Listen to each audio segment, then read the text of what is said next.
За сайн байцгаана уу. Та бүхэн тэгээд дахиад уулзж байгаадаа маш их баяртай байна. Тэгээд энэ удаад бид нар өмнө нь үзсэн уулзалтуудаараа ярьж исэн сэдвүүдийн үргэлжлэл болгоод 7 дугаар зарчмыг ярих гэж байгаа. Тэгээд өмнө нь бидний хичээл маань эхлэхдээ бурхантай харилцах хайрын харилцаа гэдэг сэдвээр бид нар эхлээд ярьсан байгаа. Тэгээд тэрний дараа нь одоо манай амьдралын үндсэн зарчим гэсэн нэртэй 7 үндсэн зарчим байдгаа гэдэг тэр 7 зарчмын талаар бид нар ярьж суралцж ирсэн. Тэгээ одоо энэ өнөөдөр ярих гэж байгаа болцох гэж байгаа зүйл маань болохоор хэрхэн одоо амжилтанд хүрэх вэ? Амжилтын зарчим гэж юу вэ гэсэн тийм сэдвээр бид нар хуваалцах гэж цуглаж байна. Тэгээд за эзэндээ хандаад бас талархал энэ боломжийг олгосонд нь талархал өгөөд тэгээд бас одоо яг энэ цагийг та юуж өгөөч ээ. Та энэ цагт бас бид нартай хамт ариун сүнсээр оршихугаараа та байгаач ээ гэж хүсэмжлэн бид нар гуйж төсөлтөд өргөж байна. Тэгээ эзэмнээ та яг энэ цагт биднийг удирдаарай. Бидний хүнээ бүрийн хэрэгцээнд зориулаад та бас өөрийнхөө үгийг өгөөрэй. Энэ зүйлийг бас дараа нь ч гэсэндээ бид нар энэ бичиж авч байгаа. Тэгээд энийг тавихад түүнийг сонссон хүмүүсийн зүрх сэтгэлд ч гэсэн хүрээсэй гэж бас бид нар хүсэлтээ эзэндээ өргөж байна. Эзэн бидний аврагч Есүсийн нэрээр бид нар энэ хүсэлтийг өргөлөө. За тэгээд өмнө нь бид нар 7 зарчим гэж ярихдаа нэгдүгээрт нь юуны бүтээлийн зарчмыг үзсэн. Бүтээлийн зарчим гэдэг маань хэрхэн бүтээгдсэнийг ойлгож авах талаар байгаа. За ингэснээрээ бид нар одоо өөрийгөө голохоос одоо ангиж ирч өөрийгөө голохгүй болж би чинь бурхны бүтээл юм байна гэдгээ мэдснээрээ бүтээгч эзэндээ баяр хүрдөгөр үйлчлэх юм зүрх сэтгэлтэй болдог байгаа. За хоёрдугаарт нь бид нар хариуцлагын зарчмын тухай ярьсан. За хариуцлагын зарчим бол бид нар дээшээ бурхантайгаа харилцаатай ингээд харилцаан дээр ярьжсэн. Дээшээ бурхантай харилцан хажуу дээшээгээ бусад хүмүүстэй бас харилцана гэж ярьжсэн. Тэгэхээр бид нар бурхантай харилцах харилцаан дээрч тэр бусадтай харилцах харилцаан дээрч тэр бид нар үр дүнтэй байх ёстой. За ингэхдээ яадаг үг гэхээр бусдын өмнө одоо хариуцлага хүлээдэг байгаа өөрийнхөө хэлэх үг. Тэгээд үйлдэл одоо үлдэх үйлдэл бодох бодол санаа мөн одоо хандлага зүрхнээс ямар сэдэлтэй би энийг хийж байна. 5 дугаарт нь ямар хандлагаар би энэ зүйлийг энэ хүнд хийж байгаа юм бэ гэдгийг бид нар тэр бусдынхаа өмнө хариуцлага хүлээх ёстой гэж ингэж ярьж байсан.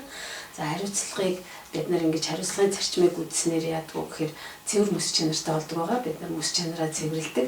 Хэрвээ бид нар гомдол бусдыг гомдоочсон байгаа бол тэр гомдоосон зүйлээсээ одоо уучлахгүй нь хохиросон бол хохирлоо төлнө.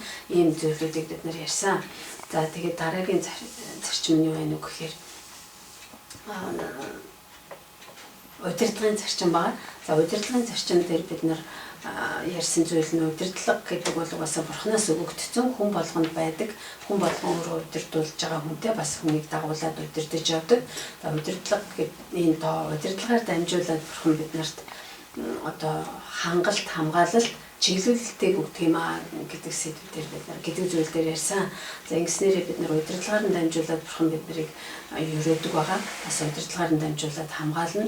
Удирдлагынхаа одоо удирдлагадаа захирагдаж хүсэлтийг нь одоо биелүүлж өгснөөр бид нар яах вэ гэхээр бурханд дуулууртай байж бурханы өмнө бас үр дүнтэй бурханы өмнө одоо зөвхт байх боломж олдож байгаа удирдлагаар дамжуулаад. За дараа нь бид нар зовлонгийн зарчим гэж үзсэн. За хүнд энэ дэлхий дээр амьдарч байгаа зовлон бэрхшээл бол ирнэ. Тэгээд тэр ирсэн зовлон бэрхшээлийг бид нар харин юу гэж хүлээж авах юм бэ? Яаж хариу хандах юм бэ түнд гэдэг талаар ярьсан. За тэр хариу хандлага бол бурхан биднийг өөрийнхөө хүнтэй адилхан болгож авахын тулд энэ зүйлийг бас зөвшөөрсөн, намайг хэлбэржүүлж байгаа, намайг төлөвшүүлж байгаа зүйл гэж ойлгож ямар ч хэцүү зүйлийг бид нар баяр хүрдэггүй гэж хүлээж авч сурах хэрэгтэй байгаа. За энэ зүйлийг хийснээрээ бид нар одоо ялангуяа бусад зовлон бэрхшээлийн хамгийн одоо нэлээд илүү их одоо тохиолддог зүйл нь юу гэвэл бид нар ойр дотныхоо хүмүүсээс гомдох, хүмүүсээс болоод гомдох, тэгээ гомдсноос болоод одоо тэр гомдлоо тайлж чадахгүй явхаас болоод энэ нь бол нэлээд зовлон болж ирдэг байгаа. Тийм болохоор энэ бусдыг уучласнараа бид нар одоо ямар ч хэцүү бэрхшээлийг баяр хүртээгөр туулж чадах тийм боломжтой болж байгаа. За энэ талаар ярьсан бид нар. Тэгээд дараа нь эрхчлөөний зарчим. За эрхчлөөний зарчим дээр болохоор бид нар одоо муу зуршлаа ялан дийлнэ. Гин нүглийн одоо тэр биднэрт байдаг тэр төрөлх муу чанараасаа болоод бид нар алдаа гаргадаг. Бид нар янз бүрийн одоо муу зуршилтай байж тэрнээсээ салж чадахгүй байснаар эсний нэрнэд одоо алтай зүйлийг эрс сэтгэлийнхээ амьдрал дээр үдэн гаргаж чадахгүй байх ийм зүйлүүд байдаг. Тэгэхээр энэ одоо бусад зүйлүүдээсээ одоо муу зуршлуудаас салах ч гэдэг юм уу. Тэгээ гин нүглийн хүчнээс салах ийм зүйлүүд байгаа. Тэгээ жишээлх юм бол энэ дээр эрх чөлөө гэж юу хэлдэг вэ гэдэг дээр бид нар ярьж байхдаа эрх чөлөө гэдэг маань бол одоо хүссэн бүхнээ мандуулахыг эрхийг хэлж байгаа юм шиг. Эрх чөлөө гэдэг бол хүсдэггүй муу зүйлээ хийхгүй болох хүчийг хэлж байгаа маа гэж хэлдэг. Эсвэл хүсдэг ч гэсэн хийж чаддгүй сайныгаа хийх хүчийг бас хэлж байгаа маа гэж ингэж хэлж байгаа. Болно энэ талаар ярьж байсан.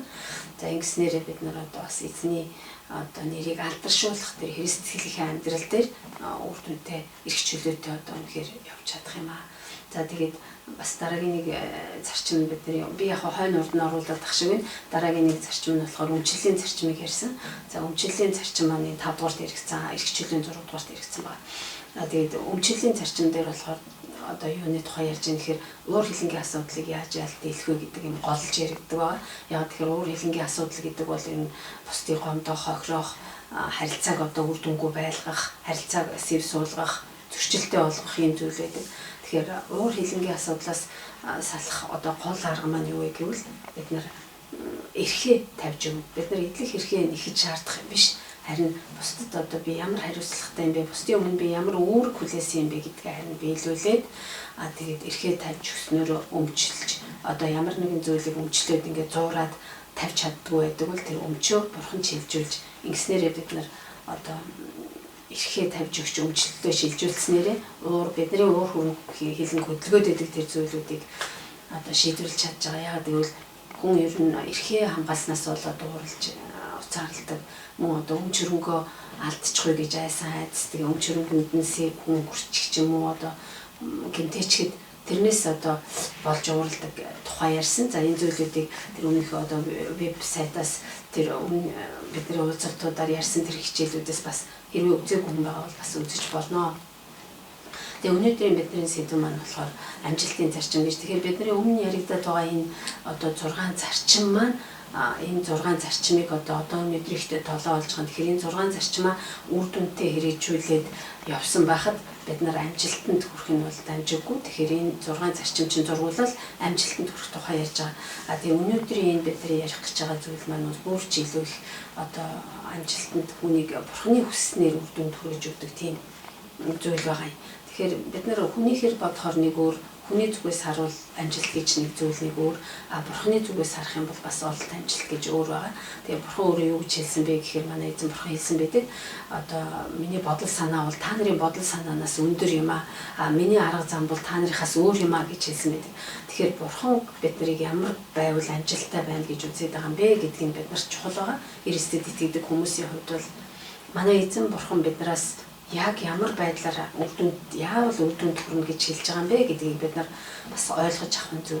Тэгэхээр хүмүүсийн хувьд бол яг үр дүнтэй ололт амжилттай байна гэдгийг янз янзаар л боддог. Хүмүүс өөрийнхөө өнцгөөс хараад өөрийнхөө зорилго тавиал тэгэл амьдралын зорилгоо тавьчаа тэр зорилгодоо хүрч байгаагаа одоо би ололт амжилттай байна гэж хэлдэг. Энэ бол яг харьцангуй ойлголт. За хүний хувьд бол бас яг байх ёстой зүйл.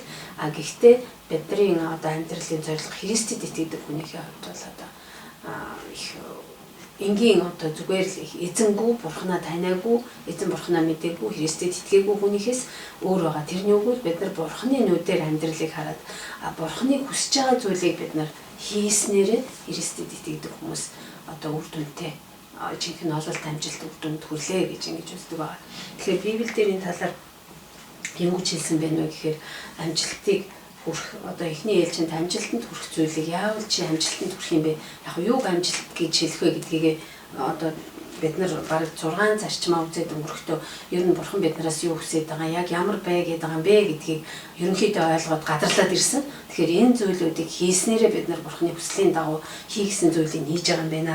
Амьдрал бидний амьдралд өгсөн тэр зорилгыг хангаж байгаа юм байна гэж бид нар үзэн. Тэгэхээр бурханы бидний амьдралд өгсөн байгаа тэр зорилгыг хангах нь бурханы хувьд бид нар үр дүнтэй ололт амжилттай явж байна гэсэн үг. Тэгэхээр ер нь бол ололт амжилтанд одоо яавал хүрчдэг юм бэ? Тэгвэл тэр Бурхны өгсөн ололт амжилтанд яавал хүрдэг юм бэ гэдгийг Йошуа номын 1-р бүлэг дээр хэлж өгсөн байгаа. Йошуа 1-р бүлэг дээр одоо бүр яг тодорхой, маш тодорхой хэлсэн. За эндээс яг уншаадах яг эзнийх нь өөрийнх нь үгээр уншия. За Йошуагийн 1-р бүлэг дээр хэрвээ чи эзний хуулийг одоо уншаад тунгааж бясалгах юм бол гэсэн утгаар хэлсэн байгаа. За энэ дээрээс уншия хэвлээ. Хуулийн энэ номыг амнаасаа салгалгүй харин түүн дотор бичигдсэн бүхнийг сахин биелүүлэхээр өдөр шөнөгүй түүнийг бясалгаж яв. Тэгвэл чи хөгжин дэвжиж амжилтад хүрэх болно гэж хэлсэн байна. Тэгвэл чи хөгжин дэвжиж амжилтанд хүрэх болно гэж. Гэхдээ яавал гэж хэлсэн бэ гэвэл хуулийн энэ номыг одоо уншиж тунгаан бясалгаж гэж хэлсэн байгаа. Хуулийн энэ номыг гэж хэлсэн. Тэгвэл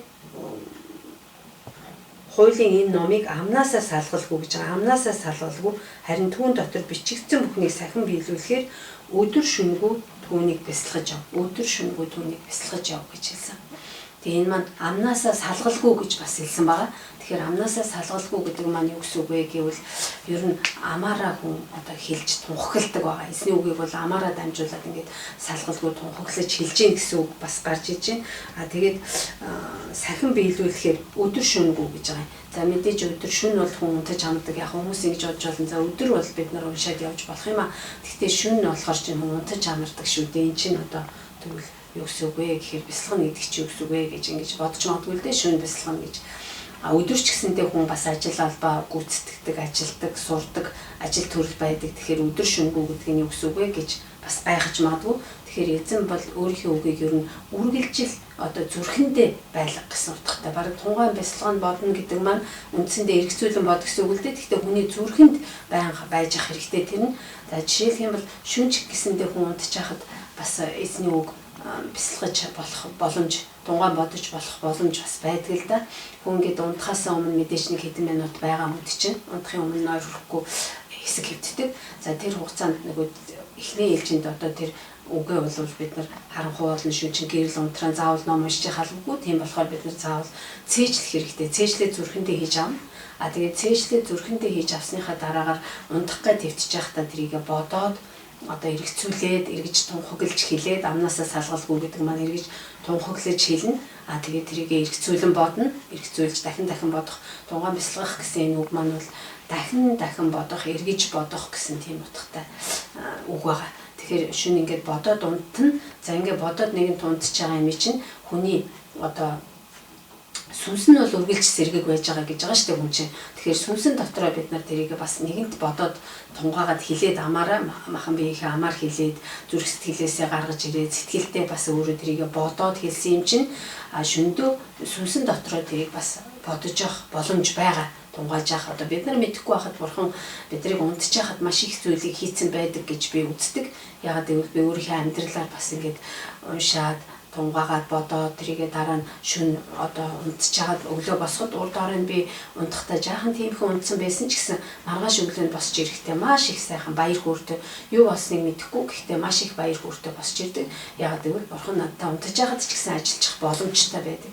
Тийм болохоор эзний үгийг бид нар шүнжэнгөө бодно гэдэг нь бол шүн зүгээр сэрэнг хөвтөд бодоод байна гэсэн үг бас биш. Урд өдөр нь бодоод бясалгаад унтахад өглөө босч ирэхдээ эргээд тэр үгээрээ бид нар амьсгалаад босч ирэх юм боломжтой. Тэгээ би энийг өдөр шөнөгүй гэдгийг бас нэлээ их ингэж гүнзгий бас бодож үздэг байгаа. За эргэцүүлэн бодно гэдэг маань бол бид нар ерөөсөө л дахин бодох гэсэн үг л дээ. Тэгээд энэ зүйлийг Библиэлд манай энэ биел кадртгаа энэ семинарыг явуулдаг хүн маань өөрөө юу гэж хэлдэг вэ гэхээр хонь хивхтэй зөвлөж хэлсэн байдаг. Хонь одоо хивгч мал хивж байгаатай зөвлөж хэлсэн байдаг. Тэгэхээр хивгч өвс одоо эцэн өвсөө хивдэг мал яадаг вэ гэхээр өдөр нь өвсөө одоо идээд зүгээр шууд авч идээд гүзээндээ хийж агаад сэвс болгож байгаа. Тэгээд тэрийгэ буцаагаад одоо шүн хөвтж явахдаа эсвэл өдөр их сайн цадцсан хойно мал бол хөвтдгэлтэй бэлчээр дээр хөвтдөг. Тэгж хөвтгтээ хөвдөг байгаа гаргаж ирээд буцаагаад хийнэ. Энэ яаж байгаа юм гэхээр маш их сайн боловсруулж, бүр их сайн боловсруулж авч байгаа. Тэгвэл яг тэрнтэй адилхан зүрлсэн байдаг. Эзний үгийг бодно гэдэг маань тунгаан бодно гэдэг маань тэгэхээр тэр хийвч мал буцааж гаргаж ирээд хийж байгаатай адилхан нэгэнд би эзний үгийг өөрөө уншсан бол уншсан үгээр үгээр нь бүр ингээд бодоод эргэцүүлээд эн чи яг юу гэсэн үг вэ? Өөрөөсөө асуулт асуугаад бүр тунгааж бодоод за энэ яг юу гэсэн үг үгээр нь үгүй эхлээд өгүүлбэрээр нь хэрвээ багц ишлүүдтэй томхон бүлэг байвал өгүүлбэрээр нь ихээр нь бүлэг нь эсвэл одоо үгээр нь бүр наривчлан эргэж сайн бодоод одоо өөртөө асуулт тавиад ингэж бодохыг бас хэлж байгаа. Тэгэхээр ингэж бодож өөрийнхөө зүрхэнд суулгаж авна гэсэн. Тэгэхээр энэ үр дүнд хүрэхийн тулд хийх гээд байгаа зүйл маань юу гэвэл энэ эзнийхээ үгийг бид нар цээжлэх юм бэ. Нэгдүгürt бид нар цээжлэх юм бэ. Цээжилсэн үг маань бидний зүрхэнд суулгагдж байгаа гэсэн үг. Нэгэнт бидний зүрхэнд үг суулгагдж байгаа бол бид нар автобусын дотор явж ээж болно, хүн чинь замд явж ээж болно. Тэгэл хаач байлаа гэсэн нэгэнт зүрхэнд байгаа үг чинь эргээд санагдана. Тэр чинь гарч ирнэ. Ямар нэгэн хэрэг болгоод суугаад нэг ном аваад, библи аваад эргүүлээ сөхөд уншаад ах шаардлагагүй. Миний зүрхэнд явж байгаа юм чинь би тэрийг хаана явж байгаа газараа бодож явах боломжтой. Би тэр байтугай өдөржингөө гэдэг чинь би ажиллаа хийж явахдаа ч гэсэн үгээ бодож явах боломжтой. Би ажил хийж явахдаа миний үг бас тэр ажилтай холбогдоод миний цээжилсэн үг бодогдож болно. Гэх мэтээр ингээд бодохыг хэлж яана л да. Тэгэх юм бол яаж яана энэ амлалттай өгөгдсөн байгаа. Амлалт байна ард нь. Тэгвэл ингээд чи хөгжин дэвжиж амжилтад хүрэх болно гэж. Яавал бид нар хөгжин дэвжиж амжилтанд хүрэх юм бэ гэдгийг бурхан болцолтой хэлээд өгсөн. За чи тэгвэл миний энэ өгсөн хуулийн үг гэдэг маань энэ библийн номыг одоо хэлж байгаа. Энэ л бүх үгнүүдийг одоо үргэлж дотор нь бичигдсэн бүхнийг гэж байгаа юм чинь бичигдсэн бүхнийг сахин биелүүлэхээр гэж байгаа. Гол нь яах гэж би тунгаагаад байгаа, яах гэж би цээжлээд байгаа юм бэ, яах гэж бодоод байгаа юм бэ гэвэл энийгээ биелүүлэхээр, хэрэгжүүлэхээр өдөр шөнөгүй бодож эргэцүүлж аваа. Тэгэх юм бол би чамд одоо тэр хүсэж байгаа ололт амжилт үр дүн дэвшил тэр зүйлийг чи өгье гэж ингэж хэлсэн. Болцолтой хэлсэн юм зүйл ээ. За тэгээд бас дараа нь одоо бас дуулал номон дээр энэ дуулалыг үчигч Давид хааныг бол бурхан яг нэг эзэнтэй бурхантай харилцах хайрын харилцаан дээр ч би бас энэ дээр иш татаа ярьж байсан. Давид хааныг бурханы зүрх сэтгэлийн дагуу хүн 9 хүүг би оллоо гэж бурхан хэлсэн байдаг. Үлс номын 13 дугаар бүлэг дээр ингэж хэлсэн. 9 хүү Давидыг би оллоо гэж. Тэгээд ямар хүн юм бэ тэр хүн маань гэхээр бурханы зүрх сэтгэлийн дагуу хүн гэж хэлсэн. Бурхан бол өөрийнх нь зүрх сэтгэлийн дагуу байгаа тэр хүнийг л ирж хайж яадаг. Тэр хүнийг үр дүнтэй ололт амжилттай явуулахын тулд ирж хайж яадаг байна. Тэгэхээр Давид хааныг оллоо гэж хэлжсэн. Тийм их чухал зүрх сэтгэлийн дагуу хүн гэж хэлсэн тэр Давид хаан одоо юу гэж хэлжсэн бэ гэвэл дуулал номон дээр дуулалын нэлээд ихэнх бүлэг нь бол Давид хааны бичсэн гэж ингэж үздэг юм байлээ. Тэгээд тэрний 1-р бүлэг дээр жишээлбэл одоо эсний хуулийн саяны эзний үгийг тунгаан бодож байдаг, тунгаан бясалгаж байдаг тэр хүнийг юу гэж хэлсэн бэ гэдгийг хараа хэдүүлээ. Тэгээ энд ингэж 2 дугаараас нь дуулалын 1-2-оос харин тэрээр эзний хуйлд баярлаж түүний хуулийг өдөр шөнөгүй тунгаан бясалгадаг. Өдөр шөнөгүй гэдэг үг маань дахиад орж ирж байна. Тунгаан бясалгадаг. Тэрээр урсгал усны дэргэд тарьсан мод адил билээ. Тэр мод цагтаа үр жимсээ ургуулдаг бөгөөд навчсан ч чаддаггүй. Тэр хүний үйлс бүхэн нь үлзийтэй гэж хэлсэн. Тэгэхээр энэ модтой зүйрлсэн байгаа. Ямар модтой зүйрлээд байна уу гэхээр урсгал усны дэргэд таригдсан модтой зүйрлж байгаа. Урсгал усны дэргэд таригдсан мод гэдэг маань өөрөө үндсээрээ газрынхаа хөрснөөс тэр цаашаага улам одоо навчнахаа хатахгүй мэдээж мод жимсний мод байгаа бол үр жимсээ өгөхгүй л байж байгаа. Тэгэхээр тэрийг тэхийн тулд яадаг вэ гэхээр үндснээсээ одоо тэр усаар хангалуун байж тэр усаараа шимшүүсээ авч иж тэр үр жимс нь цагтаа одоо үр жимсээ өгдөг ганцдаггүй навчсан.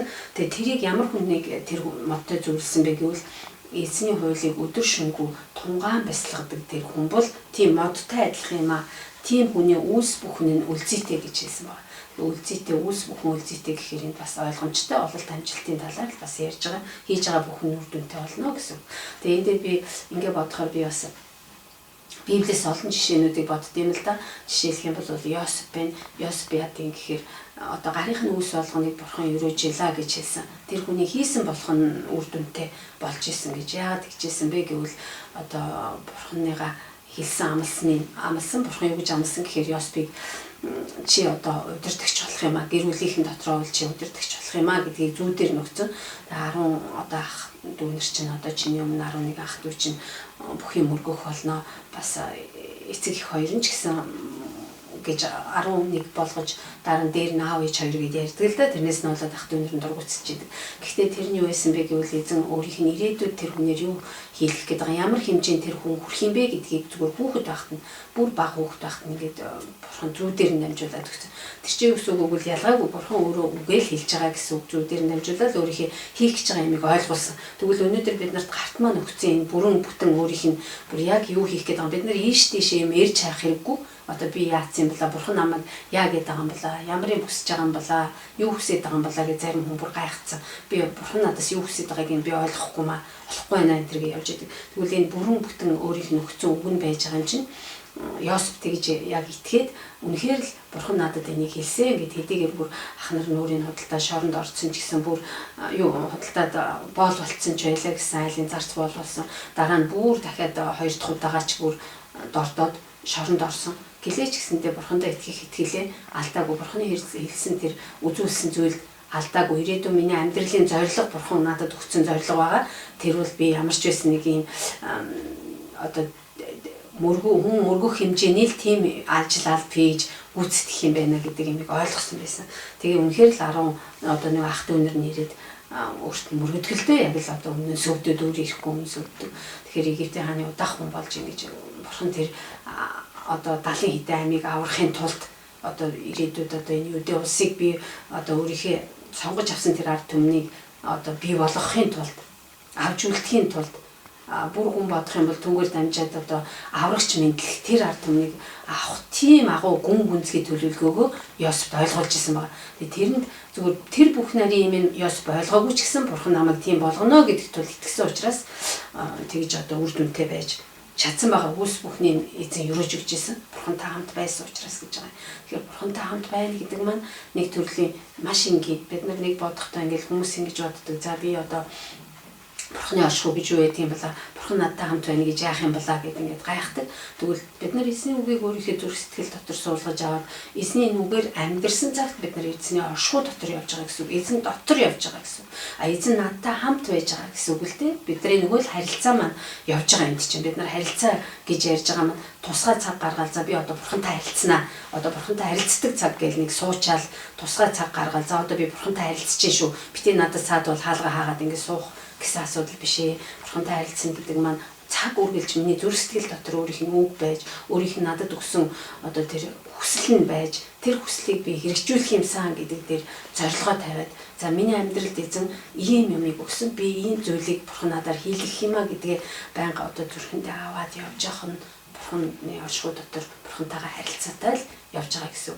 Тэгэхээр бидний бурхантай харилцаатай байлгах хамгийн бас нэг чухал зүйл маань түүний энэ өгсөн амьд үгийг өөрийнхөө зүрхэн дотор суулгаад тэр суулгасан үгээрээ бид нар амьдрах. Тэгээ бурхан маань өөрөө бас хэлсэн байдаг л да. Би шинэ гэрэн дээр Есүс дахиад иш татаж хэлсэн үг нь хуучин гэрээний үг байгаа. Тэр шинэ гэрэн дээр иш татаад хэлэхдээ хүн зөвхөн талахаар бас бурханы амнаас гарах үгний үрээр амьдрдаг юм а гэж хэлсэн байдаг. Тэгэхээр хүн гэдэг чинь зөвхөн нэг талхал мэдээж бид нарыг хамт ойлгодог, бидний одоо бие махбодод хэрэгцээтэй бид нарыг амьд явуулж байгаа зүйл мөлдөө. Гэхдээ зөвхөн талхаар хүн амьдрдаг юм шүү. Бурханы амнаас гардаг үгний үрээр амьдрдаг юм а гэдгээ хэлж өгсөн байна. Тэгэхээр бурханы амнаас гарч байгаа тэр үг бүрийг бид нар хэрэгжүүлэхийн төлөө амьдрах юм бол бурхан биднэрт амлсан амлалт нь тэгвэл чи хөгжин дэвжиж амжилтанд хүрэх болно гэж ингэж хэлсэн тийм сайхан амлалттай хамт одоо бид нарт хүрж ирсэн юм сайхан үг юм байна. Тэгээд эхний ээлжинд үгийг цээжлэн. За цээжилчээ дараа нь яг тэр чинь цээжлэхэд бол бас нэлээд хэцүү эзний үгийг цээжлэнэ гэдэг бол бас тийм амархан биш. Миний хувьд бол би тийм ч их олон их хэмжээний зүйлийг цээжилж чадаагүй. Би уг нь хүсдэг өөрөө энэ зүйлийг их хэрэгтэй гэдгийг мэдж байгаа. Тийм болохоор цээжлэх гэж хичээдэг. Гэхдээ их хэцүү бас бэрхшээлтэй байдаг байгаа. Яагаад тэгэхээр мус сүнс биднийг бас эзний үгийг цээжлээд тэрийгэ тунхаглаад үр дүн түрээд яваасаа гэдгийг хүсдэггүй. Мус сүнс бид нарыг болов үр дүнгүй байлгах юмсан. Яаж игээд одоо энэ бурханы хэрэгжүүлэх гээд байгаа юм энэ хүнээр хэрэгжүүлэхгүй юмсан гэдэг дээр бас саад тотгор тавьдаг. Янз бүрийн замаар саад учруулдаг. Янз бүрийн замаар жишээ нь одоо сатаарад өөр ямар нэгэн зүйл сатаарад өнөөдөр цээжлэх гэжсэн зүйлээ хоошин тавих ч байд юм уу. Янз бүрийн зүйл гарч ирдэг, амьдрал завгүй болох өгч байд юм уу? Одоо би завгүй нүг цээжилж явах завгүй байна. Дараа уулын хойшин тавья гэх мэтэр ингээд янз бүрийн жижиг сажиг зүйлүүдээр гарч ирдэг л дээ. Тэгээ ялангуяа орон номын 6 8 дугаар бүлгийг бол бид нар бүрэн бүлгээр нь цээжлээд тунхаглаж авах учиртай юм ишлэл гэж тэр үндсэн зарчим семинар дээр Белградд ярьдаг. Би тэгээд энэ зүйлийг бас цээжлэх гэж хичээж оролдож байгаа. Тэгээд орон номыг нэг удаа би 6 дугаар бүлгийн бол цээжилсэн. Бүтэн цээжлээд нэлээд гайгүй сайн хэлж уншижсэн. Гэхдээ одоогийн байдлаар би дахиад хэлж үзсэн чинь бас сайн санахгүй мартгансан байсан. Тэгэхээр эн чинь ингэж мартуулдаг байгаа бид нарыг. За орон номын 8 дугаар бүлгийн 1-ээс 15 хүртэл ишлэл бол бас бидний цээжлүүл зохиошлоо. Ягаад энийг цээжилж өгнө гэхээр бидний амжилттай явах маань ерөөсөө эзний үгээр амьдрах маань саад болдог зүйлүүд бидний гэр нүгэл байдаг. Бурхан юу гэж хэлдэг вэ гэхээр энэ эрхчлөөний зарчим дээр бид нар ярьсан байгаа. Бурхан юу гэж хэлдэг вэ гэхээр одоо хуучин гэрэн дээр ч байгаа хэрвээ би зүрхэндээ гэм бурууг агуулад ах юм бол би бурхантай харилцахад хэцүү болно. Тэр гэм нүгэл намайг бурханаас одоо бурханы нүрийг надаас нууцалдаг гэх мэтээр хэлсэн байдаг л да. Тэгэхээр миний дотор байгаа тэр гэм нүглийг би одоо өөрөө ялж чадахгүй, тэрийг би ялахгүй, би хичнээн тэмцээд, би хичнээн марчигаад, би хичнээн хүчилдүүлээд би тэрийг ялж чадахгүй. Гэхдээ харин тэрийг аль хэдийн ялчихсан Христ Есүс дотор би орох юм бол би Христийн ялалтаар дамжуулаад би бас муу зуршлаа ялах боломжтой байгаа. Тийм болохоор орон номын 6 дугаар бүлгийг цээжилж хэлнэ маш их чухал зүйл. Тэр хэрвээ нэг хүмүүст янз бүрийн зуршил байдаг л да. Тэгээ заримд 2 3 ч зуршил байгаа, муу зуршил байгаа, зарим нэг зуршилтай ч юм уу ийм байгаа муу зуршлуудаас салах юмсан гэж үсээд за бурхан минь надад туслаач, би энэ муу зуршлаас салмаар байна, туслаач гэж залбирдаг байгаа. Гэтэл харин бурханаар туслаач гэж залбирхаас илүүтэйгээр Христ Есүс энэ зүйлийг ялцсан юм аа. Аль хэдийн ялцсан. Би ялалт дотор байгаа гэдгээр тэгээд миний муу гэм нүгэлтэй хүн маань өгчгсэн гэдэгт бас итгэх явдал чухал байдаг. Тэгэхээр эхний ээлжин цээжлээд тэрийгэ бодно гэсэн, тунгааж бодно гэсэн. Тунгааж бодохдоо яах ёстой юм бэ гэвэл эхлээд цээжилсэн ишлэлүүдээ одоо яг тунгааж өөрийнхөө бие дээр оруулаад одоо би гэдгээр аваад жишээлх юм бол орон номын 6 дээр юу гэж хэлдэг вэ? Тэгвэл бид юу хэлэх вэ? Нэгүсэл нэгсхийн тулд нүгэл дотор байсаар байх уу? Бүү юм байх болтугай нүгэл төгсөн бид хэрхэн цаашаа түн дотор амьдрах вэ гэдээ явдаг байгаа. Тэгвэл тэрийг бид гэдгийг бүр би болгоод өөр дээр авчираад нэгдүгээр бид оруулаад тэгвэл би юу хэлэх вэ? Нүгэл төгсөн би хэрхэн цааш түн дотроо байх вэ? За тэгээд дараа нь болохоор яах вэ гэхээр эхлээд нэгдүгээр бид оруулж хэлж сурна. Би гэж хэлж сурна.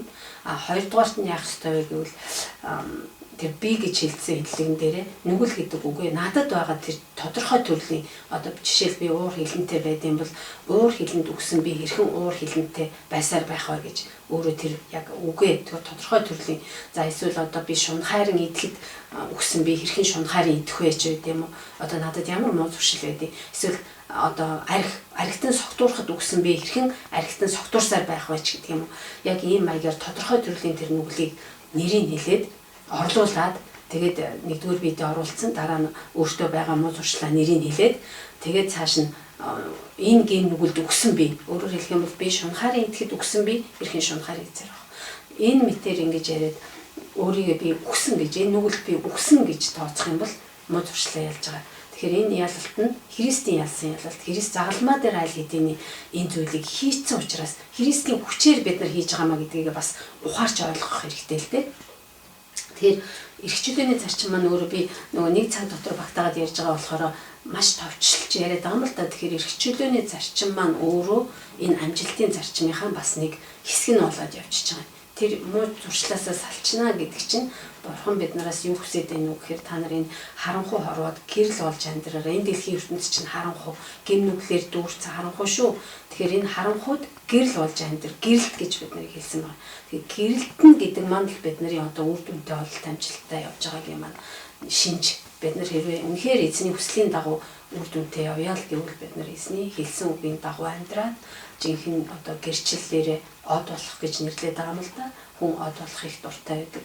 Тэгвэл бид нар гэрчлэлээрээ од болоод үнэхээр нэр Христ гэдэг чинь ямар сайхан төгс төгөлдөр юм хүн байсан юм бэ? Христэд итгэдэг хүмүүс чинь ингэдэг юм байна штэ гэж бид нар хүмүүст үлгэр жишээ болгож тэгж харагдахаар амьдрах юм бол бид нар эзний хүслийг биелүүлж байгаа. Тэгээ эзэн юу гэж хэлсэн гэхээр залбирал өөрийнхөө эзний залбирал дээр хэлсэн ба таны нэр хариунаар дуурсгагддаг гэж. Тэгэхээр энэ маань эзний бид нар хийх гээд байгаа үсэд бид нар эзнийг нэрийн дуурсгаж ариунаар дуурсгаад тэгээ таны хаанчлал ирэх болтгоо гэсэн эзний хаанчлалыг ертөнцийн хаанчлалд харуулад эзний хаанчлал гэж юу гэдэг юм бэ?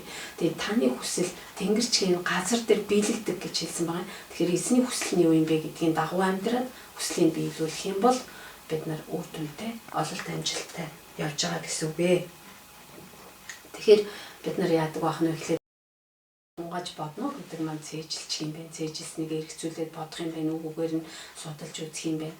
Тэгж яхта би 1-р биед ором ялангуяа ором номын 1-р 6-р бүлэг 8-р бүлгийг 1-р биед оруулж хэлэх юм байна.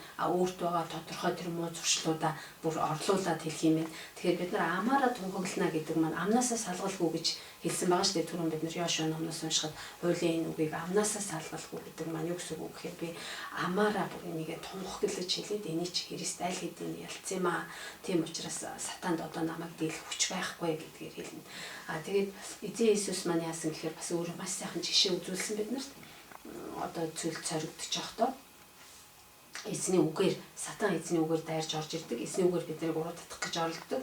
Тэгэхдээ өөдөөс нь эзний үгийг буцаагаад хариулж хэлсэн байгаа. Гаргаал яг тэр тухайн үед таарсан байдлаар гаргаж хэлсэн байгаа. Тэгвэл тийм сайхан жишээ биднэрт өгсөн юм чинь бид нар эзний үгийг бас яг эзэн Иесусийн адилаар буцаагаад одоо уруу татлага ирэхэд өөдөөс нь хэлж явах ёстой юм байна. Тэгээ энэ нь юу гэвэл бид нар газрын татах хүчний хуультай ер нь гин нүглийн хуулийг бол адилтгаж үздэг. Паул хэлж юу гэж хэлсэн бэ гэвэл орон номын 7-р бүлэг дээр хэлсэн байдаг.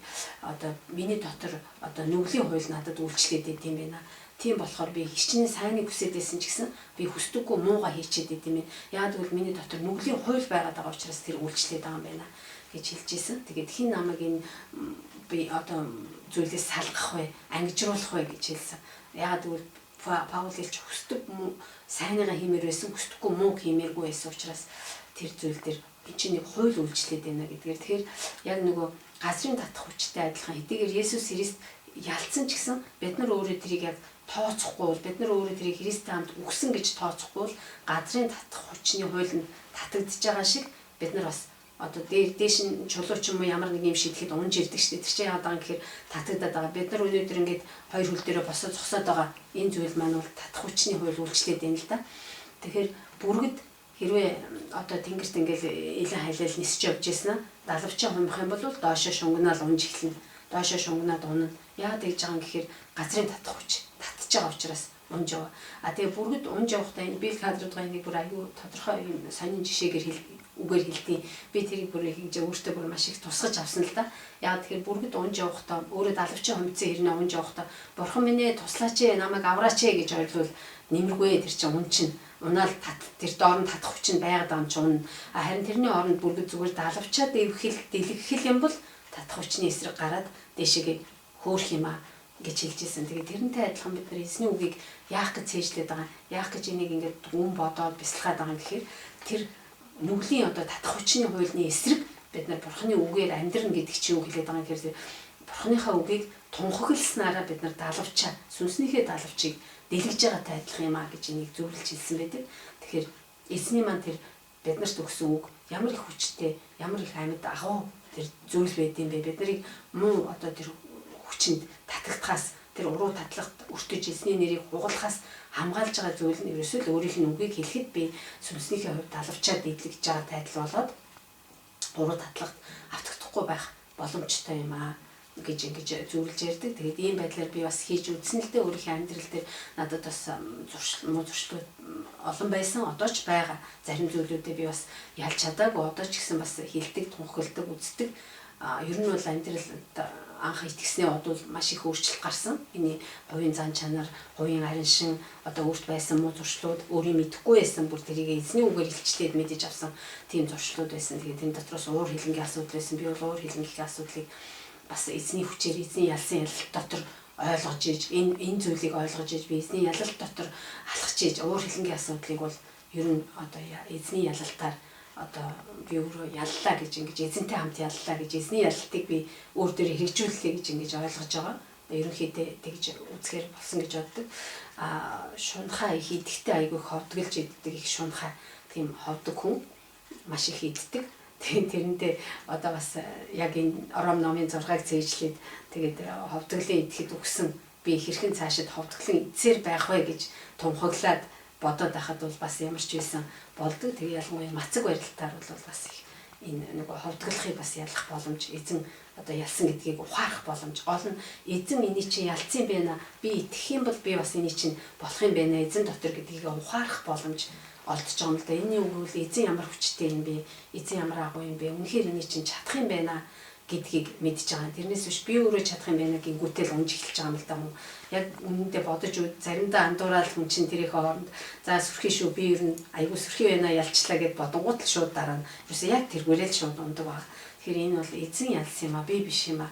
Эзний хүчээр би энийг ялж байгаа гэж бодох юм бол болдог. Тэгэхээр эн чинь юу вэ гэвэл энэ бол амжилт. Бид нар муу зуршлаасаа салж чадж байна гэдэг чинь амжилт байгаа. Өнөөдөр бид нар үр дүнтэй, үр жимстэй амьдрна гэж юу яриад байгаа юм гэхээр тэр ариун сүнсний өгдөг одоо үр жимснүүд байгаа. Тэр үр жимстэй амьдрна гэдэг маань ариун сүнс мэдээж бидний дотроос за ийм зүйлээ чи хийгээд энэ шүү, эн чинь болохгүй шүү гэдгийг сануулна.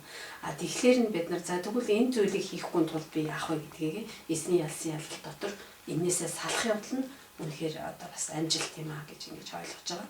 Тэгэхээр эзний хэлсэн тэр хуулийн энэ номыг амнаасаа салгалгүй одоо өдөр шөнөгүй тунгаан бясалгаж яв. Тэгэх юм бол одоо чиний үр дүнд хүчин дэвжиж амжилтад хүрэх болно гэж тэр Йошуа 1:8 дээр хэлсэн тэр юу гэсэн үг юм бэ гэдэг нь алуу миний амьдрал дээр өнөөдөр бас тусч байгаа. Тэгхгүйгээр зүгээр эзний үгийг энэ Йошуа тэгж хэлсэн юм байна. Йошуад л тэгээд хэлсэн юм байна гэж унших юм бол миний амьдрал дээр ирдэггүй. Тэгэхээр өөрийнхөө амьдрал дээр авч яг тэр Библиэл дээр байгаа зүйлүүд миний амьдралд тэгвэл яаж орж ирэх юм бэ? Би энийг өнөөдөр яаж хэрэгжүүлэх юм бэ гэдгийг бодож холбож авснараа бас илүү одоо үр дүнтэй амжилттай болж байгаа. Тэгээд эзний үгийг ингэж уншаад цээжлээд явах явдал бол маш их чухал гэдгийг бас олон жишээн дээр харагдаж байгаа л да. Жишээлх юм бол тэр одоо Jenny Crosby гэдэг хүн хиймэн дуунуудыг зохиосон маш олон хиймэн дуунууд зохиосон юм байна л да. Энэ магтан дууны одоо магтаал дууны маш сайхан үгнүүдийг зохиосон олон жилийн өмнө амьдарч ирсэн. Тэр эмэгтэй 2 сартай ялах хүүхэд байхад нь ийм чинь нүдний өвдсөн байсан ялах хүүхдийг ийм чинь одоо буруу эмийн жоо бичиж өгсөн юм уу? Буруу яасан ямар ч байсан буруу ийм тусаагаад тэгээд тэрнээс болоод 2 нүдэн таг сохроод ерөөсө 2 сартай ялах хүүхэд 2 нүдэн таг сохорсон байсан гэж байгаа. Тэгээд сохор хэдийгээр тэр ялах охин сохорсон ч гэсэн эмийн одоо тэгээд ээж нь яасан гэхээр эмээ ялангуяа маш их Библийн үгийг бүр ерөөсөө хэлд орж эхлэнгүүт нь л Библийн үг зааж өгөөл Библи цээжлүүлээл эхлээд 1-2 жижигхэн богинохон ишлүүд цээжилжсэнээс сүүлдээ одоо бүр бөөм багц цогцоор нь цээжилдэг болсон.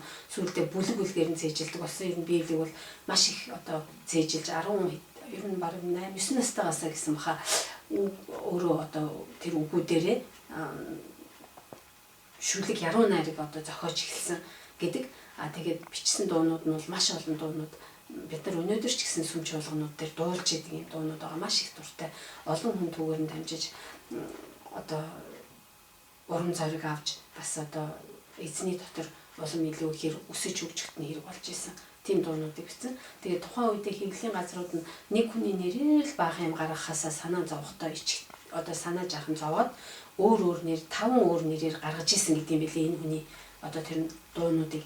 Тэгэхэд тэр зөвхөн өөрийнхөө Jenny Crosby гэдэг нэрээр гарсан дуунууд нь л гэхэд чинь л зөндөө олон 100-аар тоологдохоор тийм дуунууд байдаг гэсэн. Тэгэхээр ийм их гайхамшигтай эзний үгийг цээжилснээр энэ хүн 2 нүдэн хэдийгээр одоо махан биеийн хувьд 2 нүдэн юм харахгүй сохорч гэлээ гэсэн. Өөрөө сүнсэн дотроо бол маш их мэрхэн ухаантай.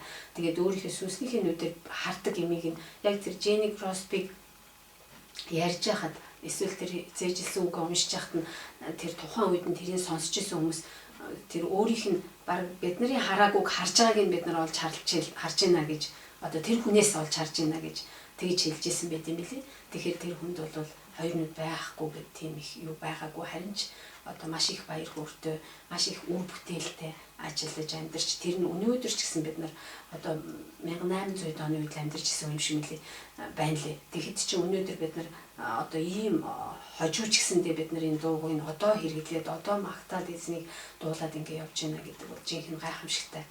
Бурхны эзний хийж чадах тийм агуу хүч. Тэр хүний тэр үгийг цээжилсэн, тэр үгийг хайрлж сэтгэлдээ шингээж авсан, тэр үгэнд дуртай байсных нь, тэр үгээр амьдарч ийснийх нь л одоо үр дүн харагдаж байгаа юм л да. Тэгэхээр өнөөдөр ч гэсэн бид нар хэрвээ эзний үгийг уншаал одоо тун цээжлээл тэрийг цээжилсэн үгээ эрх зүйлийг бодох, зайчлах, бясалгах, бодох ийм зүйлээр яваад тэрийг амьдралдаа хэрэгжүүл сурах юм бол энэ маш их үр дүнтэй тийм зүйл юм аа. Тэгээд Давид хаан бас хэлжсэн байдаг би одоо таны үгийг зүрхэндээ нуусан юм а гэж тэр зүрхэндээ хадгалсан бүр зүрхэндээ хийсэн гэж тэгэхээр эзний үгийг яагаад тэгж хийсэн бэ гэвэл одоо гин үлдэхгүй тулд хэлсэн юм а гэж хэлсэн байдаг гин нүгэл үлдэхгүй тулд гэж за мөн тэрнээс гадна энэ ингэж хэлсэн байл да таны эсрэг нүгэл хийхгүй тулд таны үгийг би зүрхэндээ хадгалсан гэж дуулал номын 119-ийн 11 дээр хэлсэн байна таны эсрэг гин нүгэл хийхгүй тулд таны үгийг би зүрхэндээ хадгалсан. Тэгэхээр энэ үгийг зүрхэндээ суулгах нь үгийг яг зүрхэндээ оруулж авна гэдэг бол маш их ийм чухал зүйл байдаг байна. За тэгээд бас одоо маш гайхамшигтай баяр хөөр одоо авдаг байгаа. Тэгээд жишээлх юм бол дуулалын 63 дугаар бүлэг дээр 5-6 дугаар ишлэл дээр Давид хаан юу гэж хэлж ирсэн бэ гэвэл чүмэг өөх эзэн юм шиг сэтгэл минь цадсан бөгөөд ам минь баясгалан туруулаар магтаалуудыг өргөдөө би орондоо таныг дурсан санахта шүнжин таны тухай тунгаан боддоо гэж хэлсэн байна. Тэгээ чүмэг өөх эзэн юм шиг гэж монголчуудын хувьд чүмэг өөх эднэ гэдэг бол маш их ойлгомжтой санагддаг. Яагаад тэгэхээр яг зүгээр одоо орчин үеийн залуучууд бол өөх чүмгэн тургүй гэж магадгүй. Гэхдээ миний хувьд бол өссөн орчин маань би хөдөө өсөж төрсэн монголчууд маань яадаг вэ гэхээр малаа аалж идэл ясын чүмгийн ташаад чүмгийг авч иддэг байгаа л да ясын таашаад тэгээ тэр бол маш их хамттай их сайхан зүйл байдаг. Тэгэхээр тэрэнд баясдаг ингээд махан бие баясгадаг ямар гоё ийм гоё хамттай ийм гоё гэд тэгвэл тэрнтэй адилхан тийм л их сайхан зүйл. За орчин үед бол одоо юу гэж хэлмээр юм те орчин үеийн залуучууд яг ямар юм дуртай зарим нь ч одоо кола молоо гэх юм бэлээ кола уусан юм шиг сайхан болдог гэж хэлэх юм зөв би жаахан алилж байна л да. Гэхдээ нэрээ үнэхээр хүн ямар юм идэх нь их гоё санагддیں۔ Тэ за айгуу гоё биолог идэх ч юм уу маш их сайхан дуртай юмнуудаа л идэж байгаатай адилхан л гэсэн үг л тэ хүн таашаал авдаг шүү дээ тэр идэж ууж байгаа юмнаас тэгвэл эзний үг гэдэг чинь тийм их таашаамаар тийм сайхан зүйл юм шүү тийм л их сайхан баярлуулдаг юм шүү хүний сүнсийг сэтгэлийг баярлуулдаг тэгээ эзний үг сэтгэлийг сэргээдэг гэдэг байдаг л да үнэхээр сэтгэлийг ч сэргээдэг сүнсийг ч бас баярлуулдаг хөгжөөдөг тэгснээрээ бидний махан би ч гэсэндээ бас мэдээж давхар баярлалаа шүү дээ тэрэнд чинь тэгэхээр ийм одоо гайхамшигтай сайхан амьд үг юм аа тэгээд энийг дуулыг бичигч хүмүүс ингэж хэлжсэн шиг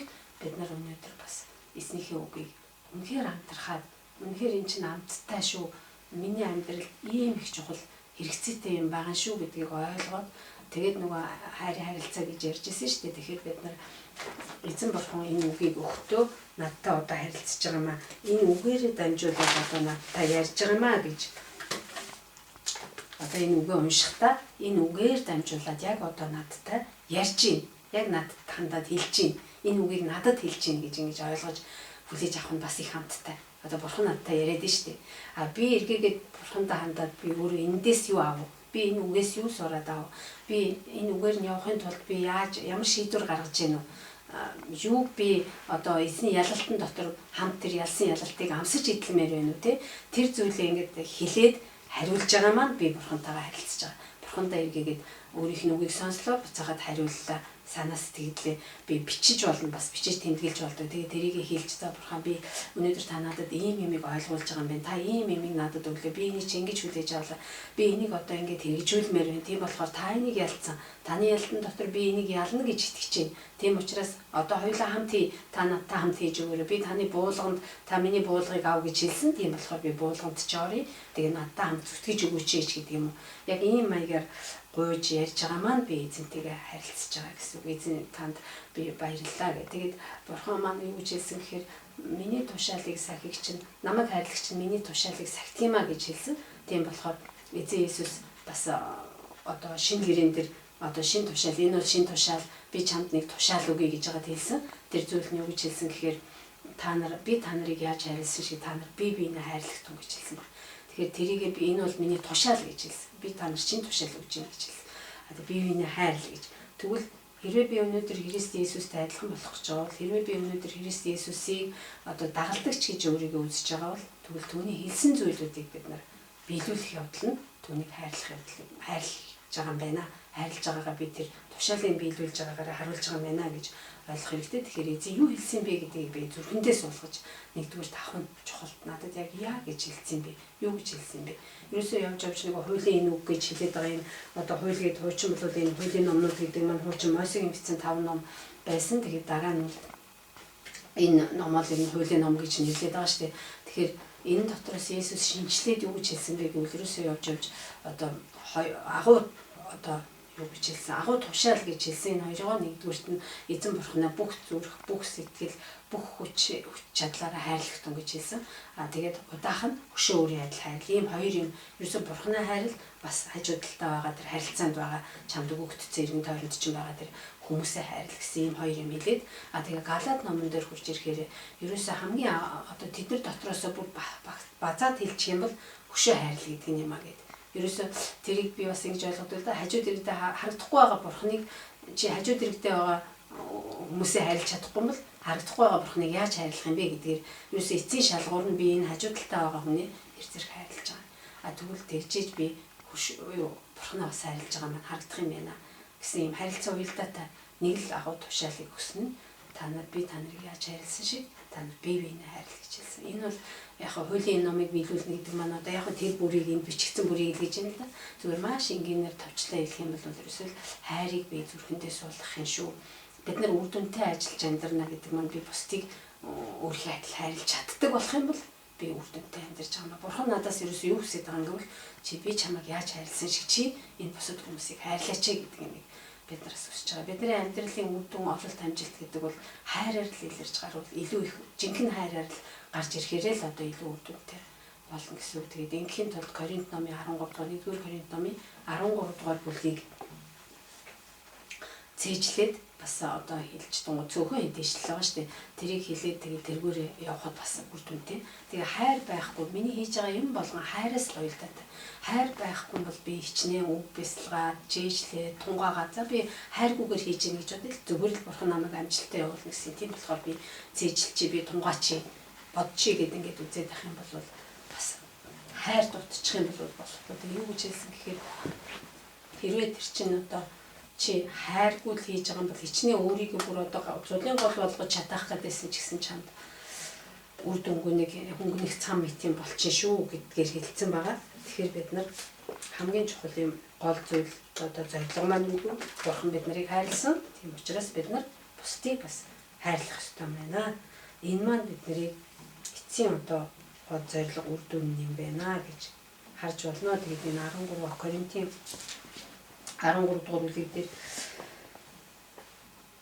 хэрэг би хүмүүсийн болон тэнгэр элч нарын хэлээр ярьсан ч надад хайр байхгүй бол би нүглэх харанх хангинах цам болох байсан.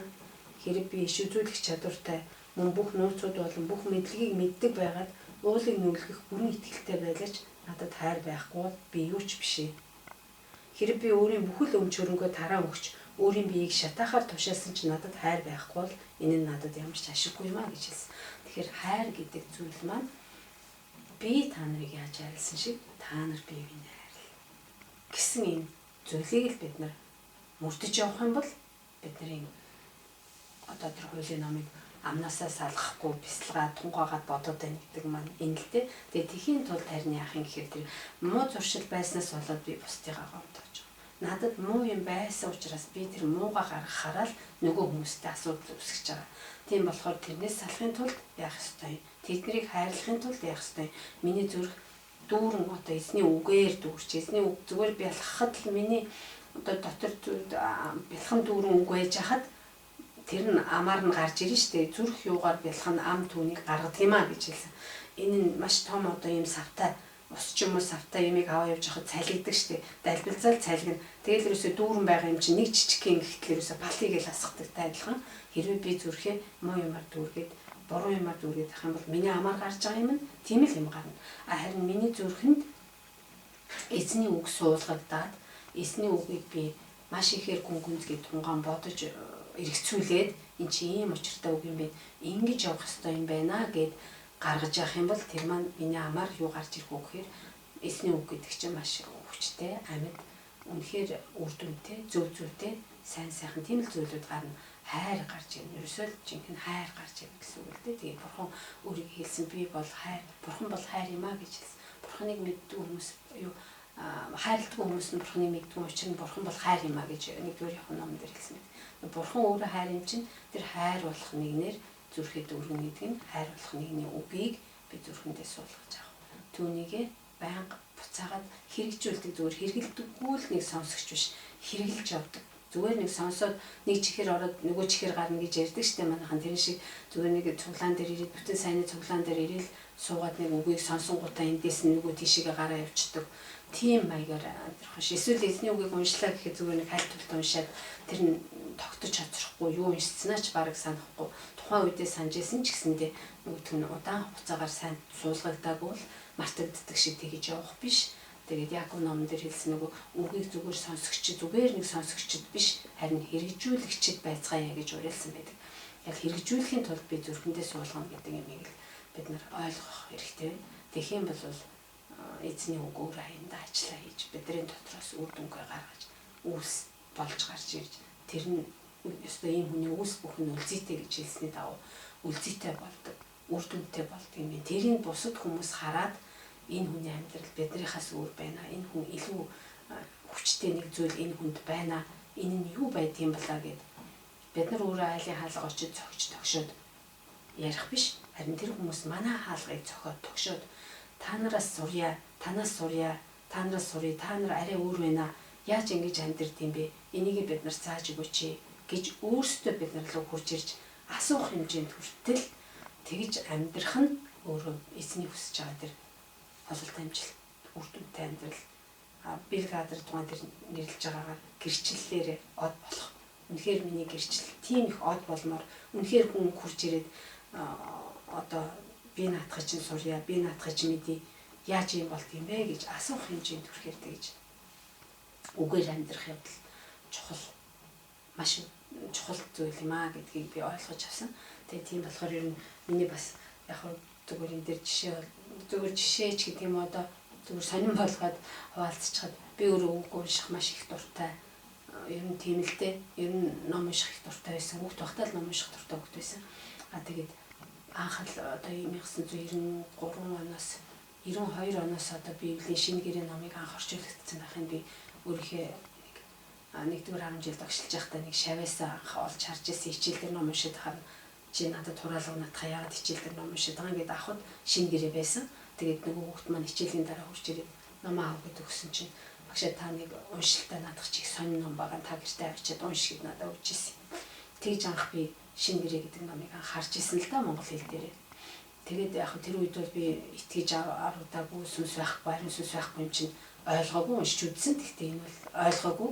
Гэхдээ яг итгээд хүлээж авсныхаа дараа би эзний үгийг унших маш их хүсэлтэй дуртай болоод тэгээд тэр үед хуучин гэрээ орчуулдаг байсан.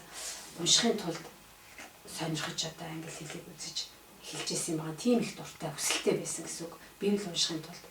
Тэгээд маш их уншсан, оролцсон. Тэгээд тэрний маань чи юу байна? Чам тэр нэмж өгөвдөн байхгүй бол байгаа ч авагдах болно гэж хэлсэн шиг маш их унших хүсэлтэй байсан учраас одоо янз бүрийн тийм ном, Библийн холбогдолтой ном, тойл бичиг одоо тэгэл комментари одоо тойлбор тойл бичигч байт юм уу? Зөндөө их номнууд цугларч одоо манай хүмүүс өгөөл таньдаг хүмүүс манай өгөөд ингэж иржсэн. Тэгээд тэр номыг 94 оноос хойш л одоо би итгэсэн цагаас хойш үнэхээр энэ номыг би ерөөсөө уйддаггүй, дуусчлаа одоо би уншаад болчихно гэж боддоггүй. Унших болгонд чинээдэг, унших болгонд надад маш их гайхамшигтай тийм амьд бурхан өөрөө надтай ярьж байгаа юм чи яаж дуусах вэ? Мэдээж энэ чи амьд хүний л яриа шүү дээ. ерөөсөө үргэлж амттай байдаг тэгж уншдаг байгаа.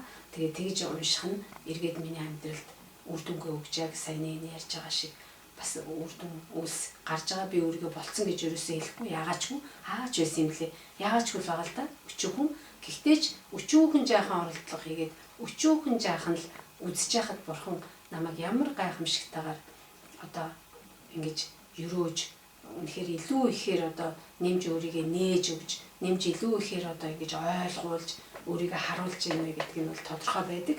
Тэгээд хийж байгаа ажил төрлийг ч гэсэн гайхамшигтай бас өрөөж өгдөг байгаа. Миний хүсээд өөрөө чадахгүй байх та гэж бодож исэн тийм зүйлүүдийг ч гэсэн заримдаа бүр хүсхээс маань ч өмнө миний мдээгүй бодоогүй голдоогүй тийм зүйлүүдийг хүртэл хийсэн байдаг л да. Тэгээ энэ маань юу гэвэл өөрийнх нь үгийг уншаад бас өөрийнх нь үгэнд шунаа дурлаад өөрийнх нь үгээр амьдрах юмсан гэж зүгээр л нэг хичээгээд тийм их сүрхий амьдрцсан гэсэн үг биш. Зүгээр хичээгээд зах тухаас нь жоохон оролдоод ингэ явж явахын төдийд ингэж их гайхамшигтайгаар эзэн яг хэлснээрээ үнэхээр явуулж байгаа юм чинь яагаад би ингэж хэлж байгаа вэ гэхээр би энийг юм дээр л хэлэх гээд байна л да. 1 2 3 юм дээр жишээ нь мэрэгэн ухаантай болгодог гэдэг бол зайлшгүй байдаг. Эзний үг нь мэрэгэн ухаан угаасаа өөрөө тэр чигээр мэрэгэн ухаан юм чинь. Тэгэхээр үнэхээр тийм бараг заримдаа би бүр өөрөө гайхдаг л да энэ чи ийм зүйл бас ойлгогдоод ийм юмыг би ойлгох юм уу гэж ингэж гайхдаг хэмжээнд хүртэл нь тэгэж зарим зүйлийг ойлгуулж өгдөг байгаа. Ямар ч амьдралын асуудал гарч ирлээ гэсэн зөв шийдвэрлэх тийм хариуг эзэн өөрөө гаргаж өгдөг. Тийм мэрэгэн одоо яг тэгвэл эзний үг чи өөрөө мэрэгэн юм чи өөрөө бүтээсэн юм чи бид нарыг миний амьдрал тохиолж байгаа зүйлүүдийг эзэн мэднэ. Тийм болохоор тэргээр удирдах залж өгдөг байгаа. За тэгээд одоо үдийн насан дээр би тогтоох чадвараа ер нь нэг 30 хүрээ л хүний тогтоох чадвар ялангуяа эмэгтэй хүний хувьд бол миний хувьд л онцлог нь тийм байсан уу мэдэхгүй би ер нь 30 хүрээд тогтоох чадвар маш муутай болоод ерөөсөө юм тогтоож чадхаа болсон байсан. Тэгээ за энэ хүний амьдрал чи ийм амархан ингээд дуустдаг юм биш үү? Ингээл одоо би ерөөсөө юм тогтоож чадхаа байл. Би өөрөө юм сурах их дуртай юм л дээ. Тэгээд тогтоож чадхаа байлаа. Ингээд мартчихдээ юм байна. Ийм чадваргүй болчихдээ юм байна гэж бодож исэн. Тэгэхэд өнөөдөр эзэн намайг санах чадварыг маань нэмж өгсөн. Би энийг тэгж үздэг. Намайг маш сайн одоо сануулдаг юмнуудыг энэ чинь юу гэж байгаа юм гэхээр намайг одоо эзэн өөрийнх нь үгэнд дурлсны хариуд нь өрөөж байгаа юм байна. Энэ зүйлийг бас нэг төрлийн одоо энэ насан дээр надад хэрэгтэй байгаа зүйлээр маань өрөөж өгч байгаа юм байна гэж би ойлгодог. За энэ мэтийн тэгээд маш олон зүйлүүд байдаг л да. Жижиг сажигаас өсвөлээл үр дүнтэй бололт амжилттай байлгаж байгаа тийм зүйлүүд би тэгээд бас олон сайхан ах дүүстэй болж олон сайхан найз нөхдөдтэй болдог. Эзэнтэй хамт явснараа эзний үгийг уншснараа маш олон сайхан хүмүүстэй хамт явж байна. За ялангуяа нас агсан хүний хувьд бол бусдаар өөрийгөө одоо ингэж бусдад нэг би жоохон ч гэсэн хэрэгтэй хүн юм байна да. Жоохон ч гэсэн тустай юм байна да гэдгийг ойлгох хэрэгцээ настай хүмүүст маш их байдаг. Нас жаахан ахад ирэхээр за би хэрэггүй болцсон юм байна. Хинт ч хэрэггүй юм байна ч гэдэг юм уу. Би ч одоо ингэж л үе өнгөрөөч ч гэдэг юм уу. Тийм бодлууд байдаг л да. Тэгэхэд эзний үгэн дотор явж байхад эзээгээс өөрийнхөө үгийг л ашиглаад өөрөө ингэж за чи зүгээр сул дороосаа чи юу ч биш юу чи чадахгүй гэхдээ би чамаар дамжуулаад юм хийж чадна гэдгийг харуулдаг байгаа. Энэ нь бас их гайхамшигтай амьдрал байдаг. Би чамаар юм хийж чадсан шүү. Хэрвээ чи хүсэх юм бол би хэрвээ чи өөрийгөө үнэхээр миний үгэнд зориулаад намайг дагая гэсэн хүсэл байгаа юм бол би чамаар дамжуулаад чамайг өөрчилж чадна. Чамайг одоо жишээ болгож чадна гэж ингэж үзүүлдэг. Тэгээд өчүүхэн жоохон жижигхэн зүйл дээр ч гэсэн юм хийж харуулж байгаа юм чинь хэрвээ илүү ихээр уншаад илүү ихээр тунгааж бясалгаад бодоод тэрнийхээ дагуу амьдрах юм бол юу ч хийж болно. Үнэхээр Йосеф Египтийн хааны 2 дахь хүн болоод гараад ирсэн шин.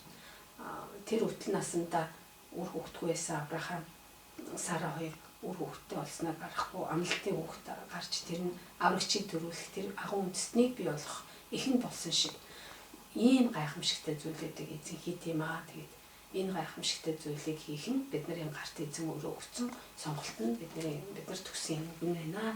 Тэгээ энэ агуугүй бид нар уншиж цээжлэж тунгааж явахыг би бас хүсэж та нараас хүсэж байна. Тэгээд бас эзний үг үнэхээр эзний үгэнд дуртай болоосай эзний үгийг бүр зүрхэндээ бөөнөр нь бүлэг үлгээр нь шингээж аваасай. Тэр нь амьдралд нь хэрэг болоод гэрчлэлээрээ од болж амьдраасай. Тэгээ хүмүүс тойрч шавж ирээд наадах итгэлээ ярьж өгөөч. Наад Христ Есүс чи яадаг гинэ. Наадахыг чинь би сурмаар байна гэж хүмүүс шавж ирдэг тийм сайхан хүн болж өөрчлөгдөөсэй гэж хүсэж байна. Тэгээд тэр хүслээ би эзэндээ бас хэлж байна. Эзэн бурхан та өрөөж өгөөрэй. Сонсож байгаа хүн болгоны чихийг таны үгийг сонссон хүн өрөөлтэй гэж та хэлсэн байдаг илчлэлт номон дээр тэрэн шигээрээ сонсож байгаа хүн болгоныг та өрөөгөөрэй. Тэгээд зүрхэндээ суулгаж байгаа хүн болгонд та үр жимсийн үр дүнтэй ургуулаарай гэж би эзэн Есүсийн нэрээр залбирч гуйгаад энэ уулзах цагаа дуусгая.